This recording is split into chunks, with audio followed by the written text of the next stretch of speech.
कोई ना कोई नई डिस्कवरी या इन्वेंशन होती रहती है। जैसे किसी दिन हमें कोई नई एलिमेंट के बारे में पता चलता है और किसी दिन एक ऐसी ग्रह के बारे में पता चलता है जिस पर हम रह सकते हैं हमारी धरती के खत्म होने के बाद।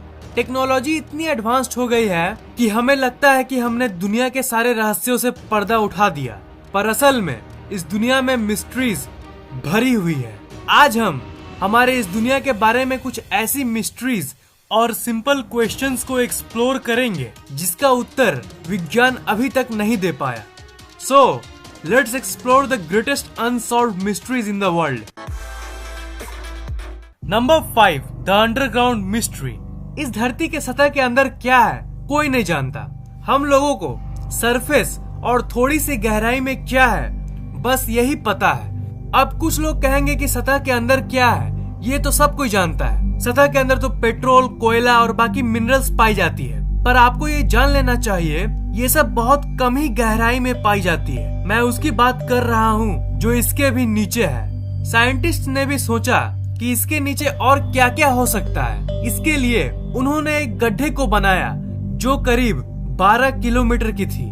पर आपको शायद ये जान के हैरानी होगी कि बस ये 12 किलोमीटर गहरा गड्ढा दुनिया का सबसे डीपेस्ट गड्ढा है। जी हाँ, आपने सही सुना। आज तक इंसान 12 किलोमीटर से ज्यादा गहरे गड्ढे को नहीं डिग कर सका। इस गड्ढे का नाम है कोला सुपर डीप वेयरहोल और ये रशिया में मौजूद है। और आपको ये जान के हैरानी होगी कि इस गड्ढे को बनाने में करीब 26 साल लग गए थे। अब कुछ लोगों के मन में ये क्वेश्चन आ रहा होगा कि इस गड्ढे को और आगे क्यों नहीं कोड़ा गया, इसे सिर्फ 12 किलोमीटर तक ही क्यों डिग किया गया। इस प्रोजेक्ट को इसलिए बंद कर दिया गया क्योंकि जब ये गड्ढा 12 किलोमीटर तक पहुंचा तब इसकी टेम्परेचर काफी बढ़ गई थी। जैसा कि हम जानते हैं कि आप धरती के जितने अंदर जाओगे उतना टेम्परेचर बढ़ता रहता है क्योंकि आप धरती के कोर के सामने जाते रहते हो। 12 किलोमीटर की स्टेज में टेम्परेचर इतनी बढ़ गई थी कि इस गड्ढे को आगे कोड़ना इम्पॉसिबल था। अगर इसके आगे वो कोड़ते तो कोड़ने वाली जो इंस्ट्रूमेंट है वो भी गल जाती। ये काफी खतरनाक हो सकता था, इसलिए इस प्रोजेक्ट को बंद कर दिया गया। साइंटिस्ट बस अनुमान ही लगा सकते हैं, पर असल में इसके नीचे क्या है कोई नहीं जानता। इस गड्ढे को the deepest artificial point on earth कहा जाता है। मतलब इसके नीचे क्या है किसी को नहीं पता। इसको जस्ट हम प्रेडिक्ट कर सकते हैं। हम लोग अपने एनालिसिस और थिंकिंग से जस्ट थ्योरीज को निकाल सकते हैं, पर एग्जैक्टली ये नहीं कह सकते हैं कि इसके नीचे क्या है। टिपिकली एक्सेप्टेड थ्योरी की बात करें तो हमें स्कूल्स में कुछ ऐसा पढ़ाया जाता है। हम लोग बस एज्यूम कर लिए हैं कि धरती की इतनी लेयर्स हैं, जैसे crust, upper lower mental and outer inner core. पर नए नए डिस्कवरीज होती रहती है और हर बार हमें कुछ नया सुनने को मिलता है। 2014 में एक डिस्कवरी हुई थी। उसके हिसाब से अगर हम धरती के और भी अंदर जाएं तो हमें एक पूरा का पूरा समुद्र मिलेगा जिसमें सतह के ऊपर मौजूद समुद्र से भी ज्यादा पानी है। जी हाँ, आपने सही सुना, एक अंडरग्राउंड ओशन। कुछ लोगों को इस बात पर यकीन नहीं होगा। मुझे भी यकीन नहीं हुआ था जब मैंने इसके बारे में पहली बार सुना था, पर मैं आपको बता देता हूँ कि ये एक कंफर्म्ड रिजल्ट है और आप इसके बारे में नेचर की इंटरनेशनल वीकली जर्नल में पढ़ सकते हो। तो अगर इस जगह पे वाटर मौजूद है तो इस जगह पे जीवन भी मौजूद होगा, क्योंकि वाटर इज लाइफ। जहाँ जल है वहाँ जीवन है। तो इसका मतलब वहाँ कई प्रकार के अजीब क्रिएचर्स भी मौजूद होंगे जिनके बारे में हम बिल्कुल भी नहीं जानते।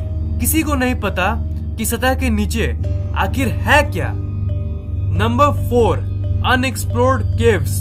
ये एक बहुत ही फेमस फैक्ट है कि दुनिया का 95% समुद्र आज तक अनएक्सप्लोर्ड है। जी हाँ, दुनिया के इतने बड़े समुद्र की एरिया में से 95% अनएक्सप्लोर्ड है। दूर दूर के कुछ ऐसे पार्ट है जहाँ मानव आज तक नहीं पहुँच पाया।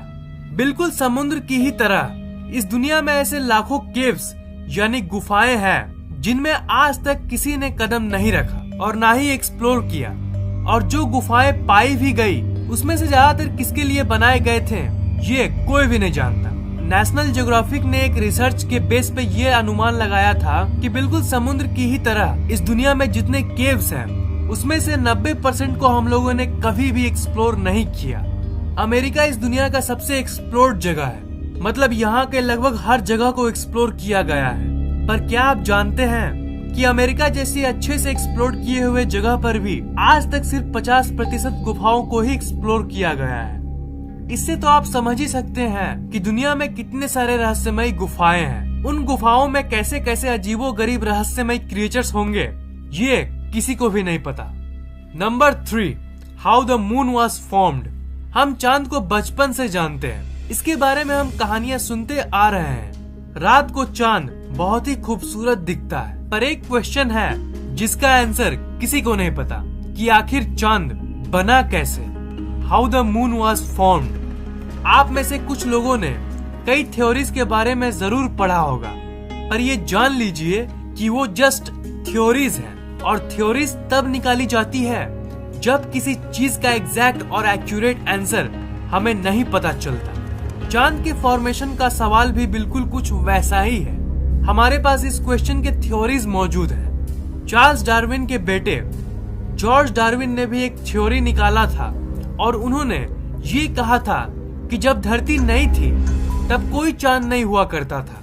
उस समय धरती की स्पिनिंग की रफ्तार काफी तेज थी। धीरे धीरे ये इतनी तेज हो गई कि धरती का कुछ हिस्सा स्पेस में चला गया, और ग्रेविटी के चलते वो टुकड़े आपस में जुड़ के एक गोलाकार ऑब्जेक्ट बन गई, जिसे हम चांद कहते हैं। और जब वो पार्ट धरती से अलग हुई तब धरती की स्पीड नॉर्मल हो गई। दूसरी थ्योरी ये कहती है कि चांद कहीं और फॉर्म हुआ था और किसी समय ये धरती के करीब से गुजर रहा था, पर धरती की ग्रेविटी इतनी ज्यादा थी कि धरती ने इसे पकड़ लिया, और आज तक चांद धरती का चक्कर काट रहा है।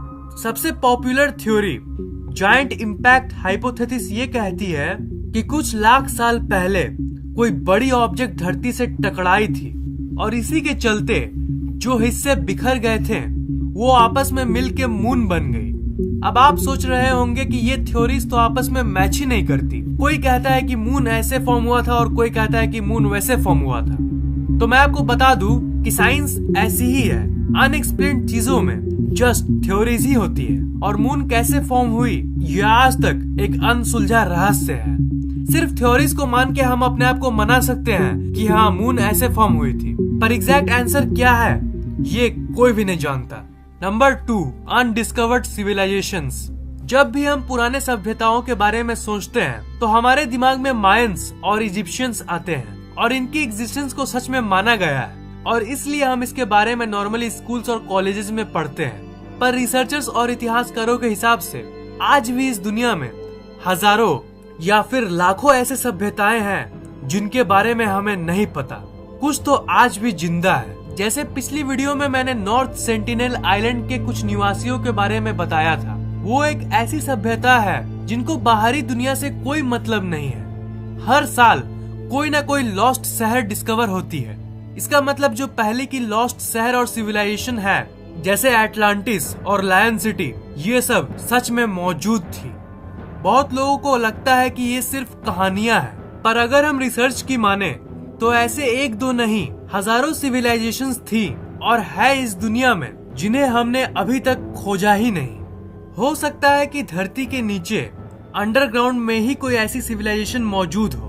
हमारे इस रहस्यमय दुनिया में कुछ भी संभव है। Number 1, gravity. अब ये आपको बहुत सिंपल लगेगा, मैं जानता हूँ। आप लोगों को तो ये लगता है कि गुरुत्वाकर्षण कोई मिस्ट्री थोड़ी ना है, इसे तो हम अच्छे से जानते हैं, और यही वो फोर्स है जिसके चलते हम जब जंप करते हैं तो हम वापस गिर जाते हैं, और यही वो फोर्स है जिसके चलते धरती सूरज का चक्कर लगा रही है। पर असल मुद्दा ये है, आखिर ग्रेविटी है क्या? मेरा मतलब फंडामेंटल लेवल में ये क्या है, और ये आखिर काम कैसे करती है? इन क्वेश्चंस को अगर आप गहराई से देखोगे तभी इनमें आपको पॉइंट नजर आएगा, नहीं तो आपको ऐसा लगेगा कि इसमें कोई सेंस ही नहीं है। इस दुनिया में कई रिसर्चर्स ये मानते हैं कि ग्रेविटी यानी गुरुत्वाकर्षण बल का कॉन्सेप्ट जस्ट इंसानों ने बनाया है, ये एग्जिस्ट नहीं करती। अब ग्रेविटी इतना कॉम्प्लेक्स और कंफ्यूजिंग क्यों है? तो ये लो इन्फॉर्मेशन। इस दुनिया में 4 फंडामेंटल फोर्सेस ऑफ नेचर हैं: electromagnetism, strong force, weak force और ग्रेविटी। ग्रेविटी इस पूरे ब्रह्मांड को होल्ड करती है, पर क्या आपको पता है कि ये इन चारों फोर्सेस में से सबसे वीकेस्ट है। इन चारों में से जो वीक फोर्स है उससे भी अरबों गुना ज्यादा छोटी है ये फोर्स। इसी के चलते ग्रेविटी को एक मिस्टीरियस फोर्स माना जाता है। रिसर्चर्स ये भी नहीं जानते कि ग्रेविटी आखिर किस चीज की बनी है। कुछ लोगों को लगता होगा कि इस सवाल का कोई सेंस ही नहीं बन रहा है, पर अगर आप इस क्वेश्चन की डीपनेस को देखो तब आपको समझ आएगा। एटम्स और मॉलिक्यूल्स के ग्राउंड लेवल पे ग्रेविटी बिल्कुल ही अलग तरीके से काम करती है। शायद ये किसी अलग ही डायमेंशन यानी आयाम में एग्जिस्ट करती होगी। खैर, ये क्वांटम फिजिक्स एक अलग ही टॉपिक है जिसकी इंफॉर्मेशन मैं दूसरी वीडियो में कवर करूंगा। कई लोग तो ये भी मानते हैं कि इस धरती पे कुछ ऐसे जगह भी है जहां ग्रेविटी के लॉज काम नहीं करते। पर जो फंडामेंटल क्वेश्चन है कि ग्रेविटी आखिर किस चीज की बनी है, ये एक असल मिस्ट्री बन के रह गई है। इस वीडियो को लाइक, कमेंट और शेयर करना मत भूलिएगा। और मैं हर 2 दिन में ऐसे ही इंटरेस्टिंग वीडियोस अपलोड करता रहता हूँ, इसीलिए इस चैनल को सब्सक्राइब करना मत भूलिएगा। आप हमारे फेसबुक पेज को लाइक, ट्विटर और गूगल प्लस को फॉलो कर लीजिए ताकि हम लोग आपस में हमेशा कनेक्टेड रहें।